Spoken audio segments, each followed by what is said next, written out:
शुक्ला जी के केस के बारे में डिस्कशन करेंगे। एक 75 ईयर ओल्ड मेल पेशेंट है जो कि कल हमारे हॉस्पिटल में एडमिट हुए हैं। इनकी जो हिस्ट्री है कि घर पे ये बेड साइड घर वालों को गिरे हुए मिले थे। उसके बाद जो है कि पूरी तरह ओरिएंटेशन नहीं था इनका, सेमी कॉन्शियस थे।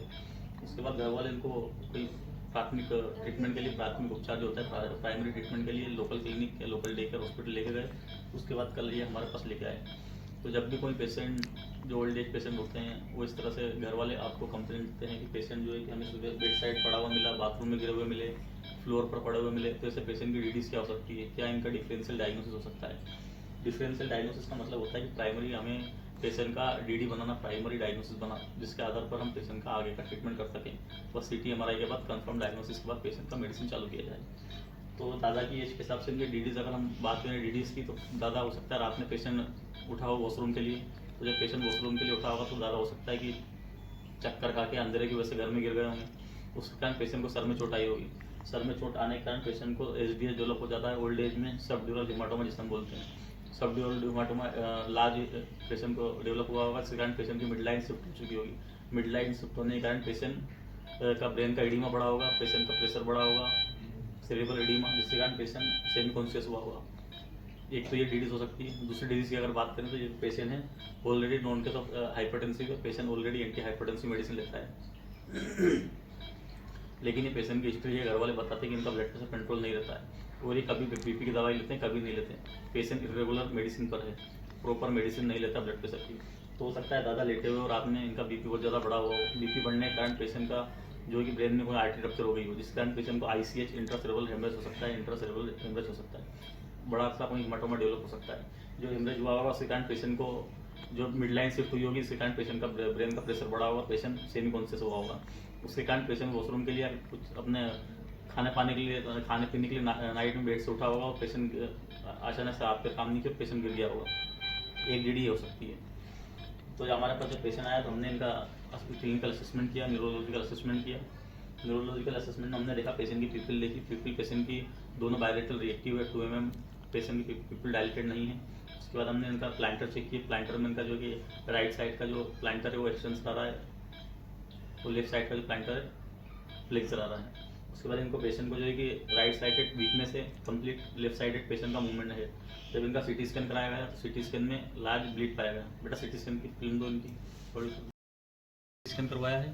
सीटी स्कैन में आप देख सकते हैं पेशेंट को ये लार्ज ब्लीड हो रखा है। ये वाइट कलर का जो दिख रहा है आपको, ये ब्लीड है पूरा, हाइपोडेंस रीजन। पेशेंट का ब्लड प्रेशर, जब पेशेंट सेमी कॉन्शियस हुआ, जब पेशेंट को लक हुआ होगा, सीवी होगा, उस टाइम पेशेंट का ब्लड बहुत ज़्यादा रहा होगा, ब्लड प्रेशर बहुत ज़्यादा रहा होगा। ब्लड प्रेशर ज़्यादा रहने की वजह से पेशेंट की आर्टरी रप्चर हुई। आर्टरी रप्चर होने के कारण पेशेंट को लार्ज इंट्राक्रेनियल ब्लीड हो गया, इसे हम आईसीएच बोलते हैं, इंट्राक्रेनियल हेमरेज। तो ये देखिए इस तरह का दिखाई देता है, ये पास में इस तरह का दिखाई देता है ब्रेन में जब ब्लीड होता है, वाइट कलर का शेडो। ये ब्लीड होने के कारण पेशेंट को ब्रेन में प्रेशर बढ़ा, प्रेशर बढ़ने के कारण पेशेंट का mid line right side shift हुआ, क्योंकि पेशेंट को ब्लीड लेफ्ट साइड है। लेफ्ट साइड ब्लीड ने प्रेशर बनाया, प्रेशर के कारण जो पेशेंट की मिड लाइन है राइट साइड शिफ्ट हुई, जिसके कारण पेशेंट हमारा अनकॉन्शियस हो गया। जब भी पेशेंट ऐसा आपके पास आता है, इमरजेंसी में आता है, तो इस कंडीशन पेशेंट का आपको बीपी का मैनेजमेंट सबसे पहले करना है, बीपी का कंट्रोल करना है। अगर बीपी हम हाई साइड रखेंगे तो उसमें आर्टरी रप्चर होने के चांसेस है। और पेशेंट का प्रेशर बहुत ज़्यादा टाइम तक ब्रेन का प्रेशर बना रहा, प्रेशर हाई रहा, अगर हमने उसमें मेडिसिन देकर प्रेशर को कम नहीं किया, एडिमा को कम नहीं किया, तो पेशेंट के ब्रेन का जो हर्निएशन होने के चांसेस बहुत ज़्यादा रहते हैं। ब्रेन का हर्निएशन हो सकता है। ऐसी कंडीशन में पेशेंट की जान भी जा सकती है। वो जो ऐसे पेशेंट रहते हैं उनको हम कुछ मेडिसिन देते हैं ब्रेन का एडिमा कम करने के लिए, प्रेशर कम करने के लिए, जैसे कि मैनिटोल हो गया, हाइपोटेनिक सलाइन हो गई, ऐसे कुछ मेडिसिन दी जाती है। और पेशेंट का जो एरिया डेड हुआ है, जिस एरिया में ब्लीड हुई है, नेक्रोसिस हो चुका है, उस एरिया के कारण पेशेंट को जो बहुत मरीजों को झटके आने की संभावना भी रहती है, जिसे हम सीजर बोलते हैं। तो ऐसे पेशेंट में हमें सीजर को प्रिवेंट करने के लिए एंटी इपिलेप्टिक मेडिसिन भी चलाना पड़ती है, जैसे कि एप्सोलिन हो चुका, एप्सोलिन, फेनिटोइन, अपना सोडियम वोल्प्रेट, लेवरासिटाम, लेविपिल, लेवेन्यू, ऐसी मेडिसिन पेशेंट को दी जाती है। और पेशेंट ओरली नहीं ले पाता, इस कारण इसके लिए पेशेंट को एक राइस ट्यूब डाला जाता है और एक फोलिस कैथेटर डाला जाता है, क्योंकि पेशेंट को जो है कि ब्लीड होने के कारण पेशेंट को जिस साइड ब्लीड होते हैं उसका अपोजिट साइड पेशेंट को वीकनेस आ जाती है। जैसे कि हमारा पेशेंट है, इसको लेफ्ट साइड ब्लीड हुआ है, ये देख सकते हैं आप, पेशेंट को लेफ्ट साइड हेमरेज हुआ है। लेफ्ट साइड हेमरेज होने की वजह से पेशेंट के राइट साइड के जो फंक्शंस है वो साइड का हाथ और पैर काम नहीं कर रहे हैं। तो जिस साइड अगर पेशेंट को ब्लीड हुआ उसका अपोजिट साइड के मोटर और सेंसरी जो फंक्शन है वो काम करना बंद कर देते हैं। अगर पेशेंट को ब्लीड हुआ है तो उसके कारण पेशेंट का बोलना बंद हो जाएगा, खाने निकलने में दिक्कत होने लगेगी, पेशेंट को हाथ और पैर में मूवमेंट नहीं कर पाएगा, पेशेंट का बोअल ब्लडर पे कंट्रोल नहीं रहेगा।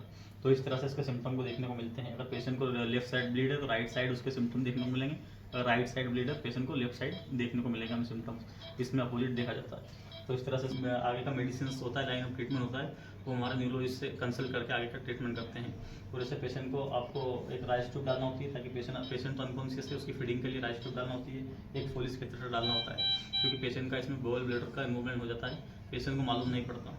तो इस तरह से हम जो पेशेंट होते हैं ICH के उनको अटेंड करते हैं, इस तरह से उनका मैनेजमेंट किया जाता है। अगर इस लेक्चर से रिलेटेड आपकी कोई क्वेरी हो, कोई क्वेश्चन हो तो आप कमेंट सेक्शन में कमेंट जरूर करें, आपके जवाब दिए जाएंगे। और चैनल को लाइक शेयर सब्सक्राइब करना ना भूलें। Thank you.